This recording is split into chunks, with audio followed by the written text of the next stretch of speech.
feels like The Rock has been talking about making this movie for nearly 2 decades now. Oh wait, it has been nearly 2 decades.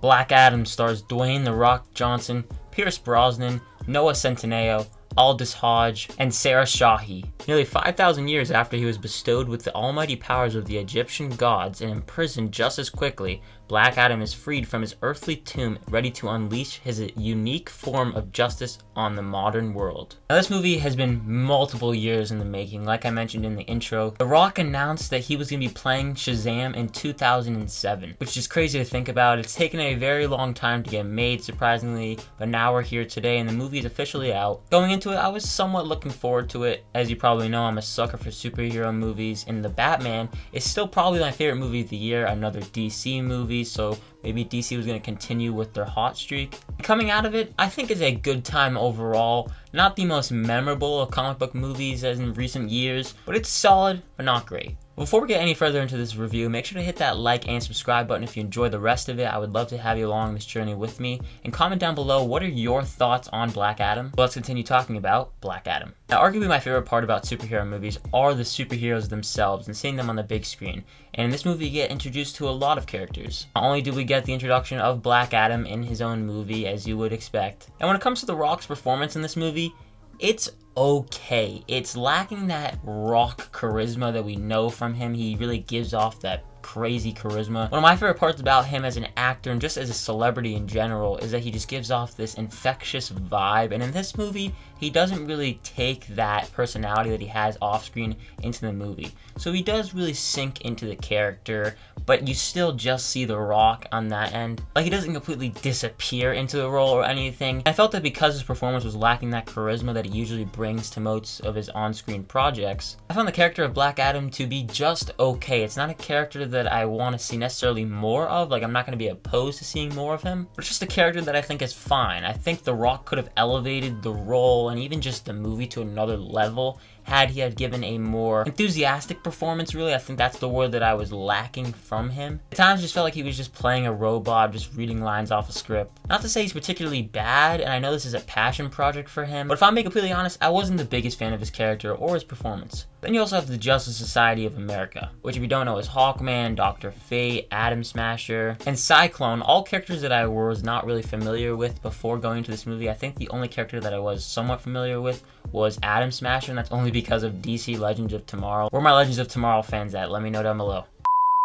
When it comes to all their characters, again, I wasn't the biggest fan of them. Nothing against their performances, but the writing is really lacking in terms of any character depth. Black Adam is really the only character that gets some depth in this movie, unfortunately. Which, yeah, that makes sense, it's his movie, but when you introduce side characters, I do wish you got a little bit more from them. Especially if this was their introduction to the DCEU and we're going to start seeing more of them, I need some more character depth. I didn't have any problems with any of the performances except for Noah Centineo, who I don't think is all that great of an actor. I'm not the biggest fan of his. I don't think he's particularly bad, but he's just kind of eh. And speaking of lacking charisma, I personally think that just Noah Centineo as an actor lacks charisma. Yeah, Centineo wasn't my favorite part of the movie, but the writing doesn't help at all. I mentioned that most of them are lacking depth, but most of the jokes, especially for Atom Smasher, I'll talk more about the jokes in a second, but the jokes for Atom Smasher really honestly all fell flat for me. Whether that was Centineo's delivery or just the writing for his character in general and the lines that he was given, I think on both ends they're lackluster. But I don't just want to crap on this movie because I do have some positives. Speaking of those funny moments, there are funny moments, particularly with one character, and that is the character of Karim, played by Mohammed Amer. He was the funniest character of the movie, I thought, but overall the jokes are fairly hit or miss because I wasn't just laughing at times. My entire audience, I don't think, laughed one time, which that could have just been the audience I was with and they just aren't that enthusiastic in movie theaters. That's one thing, but it also could be that they just didn't find the movie funny. But probably my favorite part of it all was the action sequences. I'm not gonna praise them for being like the best of the year. There aren't some of the best I've ever seen either, but they had me invested in everything that was going on screen. They were fun to look at too. I think the visual effects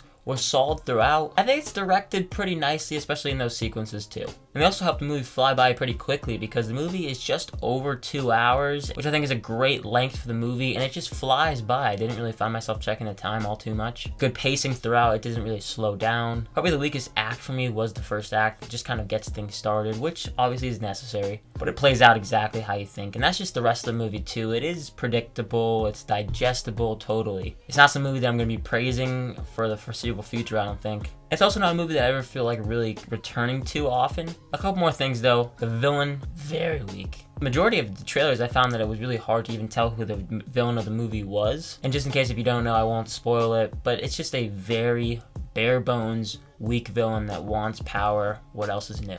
This is also just a small nitpick, but I thought the movie looked kind of ugly. It's a gross color palette that's not really fun to look at. The only scenes that I found, like I said, were fun to look at were the action sequences. Those sequences were colorful, but the rest of the movie just looks kind of brown and almost gray. Again, that's just a small nitpick though. And really the big thing for me were, like I said, the characters, but also the writing. Because the emotional moments, and there are a couple throughout the movie, surprising ones too, it didn't hit for me personally though, because the movie just lacks depth like I've talked about. Specifically character depth. Very surface level character moments that you've seen played out before in other movies, but done better. That's the big thing. But you know what, I will give the writing credit. It is somewhat compelling, but the writing does have one scene in particular that doesn't really last all too long, and it showed hints of the writing being actually pretty good. It's between Black Adam and the Justice Society, and also this one main character, played by Sarah Shahi, and they're arguing about, is Black Adam the real villain? Should the Justice Society of America be doing what they're actually doing, and who should they actually really be hunting down? And the moment is within this big place that the movie really takes place in. It's where Black Adam's character grew up, and it's now set in present time in this area. And to these people of this area, the Black Adam, he's their savior. He's their hero. He saves them from captivity, and you'll see how that plays out in the movie if you do watch it. But then to everyone else, like the Justice Society of America, and even just the rest of the world, he's a villain. I liked how they showed that interesting two sides of the story, how that plays out, and also just how in different parts of the world, some people can be looked at as heroes and others can be looked at as villains. So Black Adam as a whole, it's mildly amusing. I thought it was entertaining enough. It gave me some good action sequences. Really enjoyed the pacing. The movie pretty much flew by. There are some funny moments while they are fairly hit or miss. But really where the movie just fell flat for me was within the writing, the characters especially. The writing just overall being inconsistent. Unfortunately for a movie nearly 20 years in the making, I don't think it's going to be remembered all too much 20 years from now. I'm going to give Black Adam a C+. I'm happy for The Rock for getting just the movie that he wanted to make out to the world now. And while I didn't love it, maybe you did, but let me know down below in the comment section again, what are your thoughts on this movie? Thank you so much for watching this review, and if you did enjoy it, make sure to hit that like and subscribe button, plus that notification bell so you don't miss any further videos. And as always, look forward to a bunch more videos coming soon. My name is Ben, people call me Meter, and I'll see you guys in the next one.